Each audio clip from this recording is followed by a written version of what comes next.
دیکھیں عمران کا بیان سناتے ہیں, چھوڑیں جی چھوڑیں, آپ بیان سناتے ہیں عمران نے آج کیا کیا آنے کے بعد, وہ ورلڈ کپ جیتنے والا سنائیں جی. آج مجھے ایسا لگا کہ میں کسی باہر دورے سے نہیں آ رہا, ورلڈ کپ جیت کے آ رہا ہوں. میں نہ کبھی کسی کے سامنے جھکا ہوں, نہ میں نے اپنی قوم کو کبھی کسی کے سامنے جھکنے دینا ہے. جب تک ہم ان لوگوں کا صحیح معنی میں احتساب نہیں کریں گے, ان کو جیلوں میں نہیں ڈالیں گے کہ ہم وہ لوٹا ہوا پیسہ واپس پاکستان میں لائیں اور اپنی عوام کے اوپر لگائیں, میں آپ سے وعدہ کرتا ہوں کہ آپ کو کبھی مایوس نہیں کروں گا.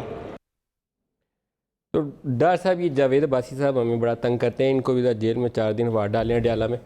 ملک صاحب آدھے سے زیادہ تو پی ایم ایل این والے جو ہے نا آپ نے پکڑوائے ہیں. ان کو بھی پکڑائیں, اپنے پروگرام میں جو پی ایم ایل این والا آتا ہے آپ کہتے ہیں پکڑا جائے گا, اس کو بھی پکڑے نا جی. تو عباسی صاحب, جاوید عباسی صاحب کو اگر اندر کچھ ہوا نا تو یہ سارا ملک صاحب نے کیا ہے, یاد رکھنا. میں اپنے پروڈیوسر کو سوچ رہا ہوں اس کی ٹرانسفر کرواؤں, پروڈیوسر کوارڈینیشن ہے ڈیالہ, میں کہہ رہا ہوں اس کو لگائیں, وہاں سے آئندہ سے گیسٹ کیا کریں, ان کو بھیجیں جی ڈیالہ, چھوڑیں وہاں. نہیں, باسی صاحب شریف آدمی ہے, باسی صاحب وہاں دوسرے باسی صاحب کے ساتھ کمپنی بھی تو کرنی ہے نا جی, کیلے بیٹھے ہوں. یہ ان کی اپنی مرضی ہے, یہ بھی ٹوتھ برش اور پیسٹ رکھ لیں گاڑی جیل میں ڈالا.